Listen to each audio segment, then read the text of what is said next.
Hello students, welcome back. आज के इस वीडियो में हम लोग वेट के ऊपर कुछ न्यूमेरिकल्स को सॉल्व करेंगे। तो चलिए सबसे पहले ये समझ लेते हैं कि वेट निकालने का फॉर्मूला क्या होता है। तो हम लोग क्या जानते हैं, W इज इक्वल टू होता है mg, यानी कि mass into acceleration due to gravity. और g का जो वैल्यू है वो हम लोग लेंगे 9.8 मीटर पर सेकंड स्क्वायर।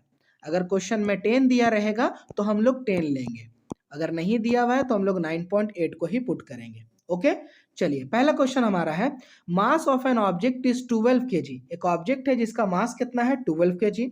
आपको दो क्वेश्चन इसमें निकालने बोला है। पहला बोला है calculate its weight on the earth, earth में उस ऑब्जेक्ट का वेट कितना होगा। Second, calculate its weight on the moon, अगर उसी ऑब्जेक्ट को अगर हम लोग मून पे लेके जाएंगे तो उसका वेट कितना होगा। क्लियर है। चलिए सबसे पहले हम लोग क्वेश्चन नंबर 1 यानी कि पार्ट 1 को सॉल्व करते हैं। तो फॉर्मूला हम लोग जानते हैं mg होता है, यानी कि मास और g। तो देखिए g का वैल्यू 9.8 और जो m है वो दिया हुआ है 12 kg। तो हम लोग इंटू कर देंगे 12 इंटू 9.8, तो हमारा आंसर आ जाएगा 117.6 न्यूटन, यानी कि 117.6 न्यूटन। इसका सेकंड पार्ट है it's weight on the moon, अगर इसी ऑब्जेक्ट को हम लोग मून पे लेके जाएंगे तो बताना है कि कितना उसका वेट होगा। तो हम लोग फॉर्मूला क्या जानते हैं, weight on moon is equal to 1/6 weight on earth, यानी कि जो भी अर्थ का जो आया है ऑब्जेक्ट का वेट उसको 6 से डिवाइड कर दीजिए तो उतना ही वेट निकलेगा मून पे। तो देख लीजिए हम लोग का जो निकला था ऑब्जेक्ट का वेट वो था 117.6, इसको हम लोग क्या करेंगे 6 से डिवाइड कर देंगे, तो डिवाइड करने पे आएगा 19.6 न्यूटन। यानी कि एक अगर ऑब्जेक्ट का जिसका मास है 12 kg, अगर उसको हम लोग अर्थ पे कैलकुलेट करें तो उसका वेट निकलेगा 17.6। अगर उसी का वेट हम लोग मून पे निकालेंगे तो उसका वेट निकलेगा 19.6 न्यूटन। सेकंड क्वेश्चन है, mass of a body is 5 kg। एक बॉडी है जिसका मास कितना है 5 kg। What is its weight, तो आपको बताना है उसका वेट कितना होगा। तो हम लोग फॉर्मूला क्या जानते हैं, W is equal to m g, है ना। तो m यहाँ पे दिया हुआ है 5 kg और g का वैल्यू हम लोग कितना लेंगे 9.8। चलिए कैलकुलेट करते हैं। तो यहाँ पे मैंने फॉर्मूला लिख दिया, मास हमारा 5 kg है, g का वैल्यू 9.8 है, तो इसको आप मल्टीप्लाई कर दीजिएगा, W is equal to m into G, तो ये कैलकुलेट करने पे आ जाएगा 49 न्यूटन। यानी कि अगर एक बॉडी का मास 5 kg है तो उसका आप वेट निकालिएगा तो वो निकलेगा 49 न्यूटन।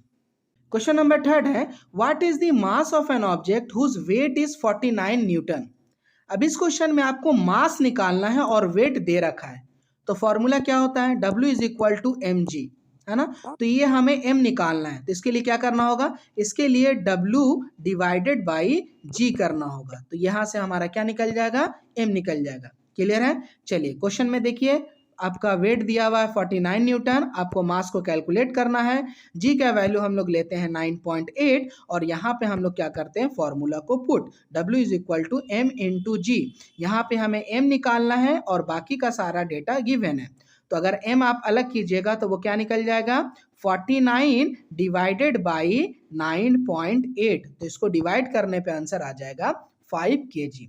इट मीन्स कि अगर किसी एक ऑब्जेक्ट का वेट जो है 49 न्यूटन है तो उसका जो मास निकलेगा वो निकलेगा 5 kg। नेक्स्ट क्वेश्चन नंबर 4 है, how much would a 70 kg man weight on the moon. आपको बताना है कि अगर किसी इंसान का वजन 70 kg है तो उसका मून पे कितना होगा।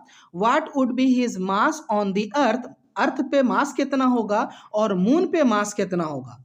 और क्वेश्चन में दिया हुआ है acceleration due to gravity on moon is equal to 1.63 metre per second square, यानी कि जो मून पे जी का वैल्यू है वो आपको दे रखा है 1.63 मीटर पर सेकंड स्क्वायर।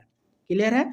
तो 3 क्वेश्चन निकालना है। पहला तो आपको बताना है मून पे वेट कितना होगा, सेकंड अर्थ पे मास कितना होगा और थर्ड मून पे मास कितना होगा।